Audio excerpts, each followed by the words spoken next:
Bir yigit bor edi. Og'ir kasal bo'ldi, o'lishi aniq bo'lib qoldi, lekin jon taslim qila olmadi.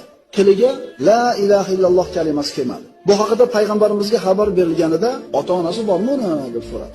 Qari bir onasi bor deyishdi. Chaqirib kelinglar. Onasi payg'ambarimiz oldiga keldi. Payg'ambarimiz bu ayoldan bolasi haqida so'radi. "Ya Rasululloh, men noroziman undan." U o'zini ayolini mendan afzal ko'radi. Meni qo'yib unga yaxshilik qiladi dedi. Payg'ambarimiz sollallohu alayhi vasallam onasining g'azabi, onasining noroziligi uni shahodat kalimasini aytishdan to'sib qo'ydi dedi. So'ngra payg'ambarimiz: "Ey Bilol, o'tin to'plang, kuydirib yuboramiz." Shunda bu yerda turgan ona: "Ya Rasululloh, bolamni ko'z oldimda kuydirib yuborasizmi?" dedi. "Bunga qanday qilib sabr qilaman?" dedi. Payg'ambarimiz: "Vallohi siz norozi ekansiz, uni o'qigan namozi, sadaqasidan unga foyda yo'q dedi. Rozi bo'ling, bo'lmasam bolangiz foydalana olmaydi bu amallaridan." Shunda ona qo'lini ko'tarib, "Allohni, sizni va shu yerda turganlarni guvoh qilib aytaman, men undan roziman."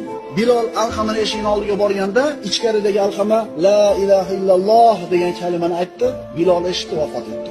So'ngra payg'ambarimiz sollallohu alayhi vasallamga kelib xabarni berdi. Alqama vafot etdi. Yuvishdi, kafanlashdi. Payg'ambarimiz janozasini o'qidi. So'ngra uni qabrini bir chetida turib aytdiki: "Ey muhojir va ansonlar, kim onasidan ayolini afzal ko'rsa, bas unga Allohning la'nati bo'lsin. Kim ayolini onasidan ustun ko'rsa, bas unga Allohning la'nati bo'lsin" dedi payg'ambarimiz sollallohu alayhi vasallam.